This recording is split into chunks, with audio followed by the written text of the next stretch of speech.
And now we're on to the end of Colin Baker's run. So after Doctor Who came back from hiatus, a imposed hiatus, the seasons themselves had been cut in half in terms of, the actual footage, or the actual length of the stories, and it had been put back to a 4-episode format. There had been a different season 23 planned. There's actually a documentary on the Last Disc that details that, and a lot of those have since been recreated or created as Big Finish audios. So when they brought the show back, they decided, well, Doctor Who's on trial, so we'll put the Doctor literally on trial. So all of season 23 is an overarching story. The trial of the Time Lord just kind of split into 4 segments. We've got 3 4-parters and a 2-parter.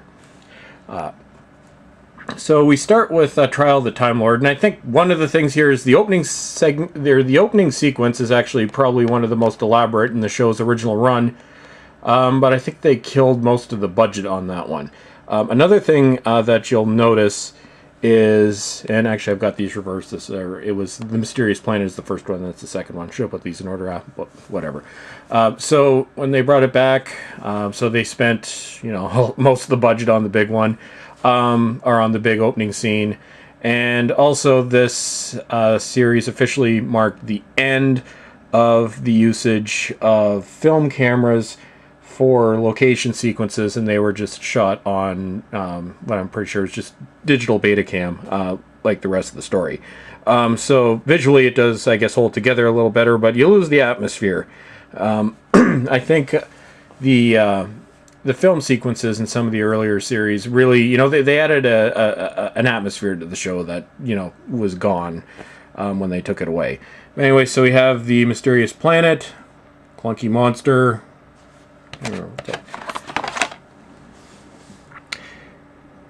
Yeah, so here it introduces the opening theme, or the trial, then goes into the story, and the idea is they're looking at events from the Doctor's past to prove that he's meddling and evil and whatever.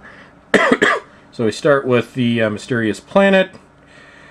It was written by Robert Holmes, so it does have Holmes's witty dialogue in it.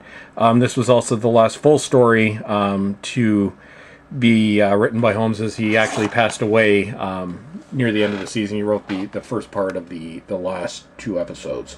So that was one tragedy. Another thing that plagued this season was infighting between John Nathan Turner and script editor Eric Saward, and so I think that may have impacted things as well. It's just, not a good atmosphere, especially coming back and so forth, and, Colin Baker still being forced to wear the ridiculous outfit. Although he did let his hair grow out, so, whatever. So, yeah, Trial of the Time Lord, Mind Warp, brings back the character of Syl that we last saw in Vengeance and Varys. The previous season kind of continues that arc, although Mind Warp is, I think, a much lesser story than Vengeance and Varys. Also, this is the story that, at least we think at the time, kills off the character of Perry, or the Doctor's companion, but then we later find out that she was never killed at all in the end. So yeah, another one of the narrative issues, or, well, not really narrative, well, just bad decision. They should have just left that as it is.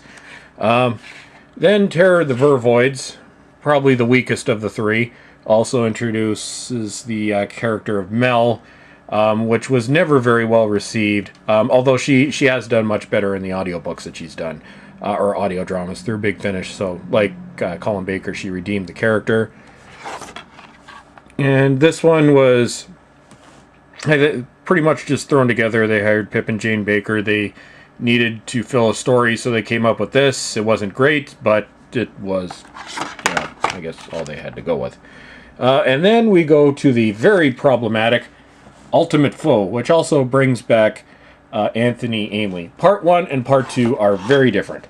Part 1 was the last thing written by Robert Holmes before he became sick.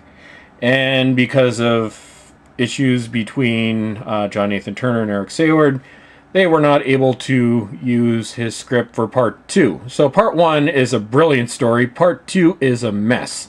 Once again, they brought in Pip and Jane Baker as kind of a panic move just to put the story together. And yeah. So Trial of the Time Lord. So the first 2 are not bad. They're not as good as some of the earlier Colin Baker stories. But, you know, they're watchable. Terror of the Vervoids, not really that great. And Ultimate Foe, 50% brilliant, 50% disaster. And then after this is the last thing we see of Colin Baker. And he, obviously, didn't know he was going to be leaving at the end of the series. He thought he was going to be doing much more. But directions from on high came down. Colin Baker got axed. And the next series we see Sylvester McCoy, whose introduction was also horribly bungled and resulted in the worst individual season in Doctor Who history, which I will cover in the next video. So, thank you for watching and have a great day.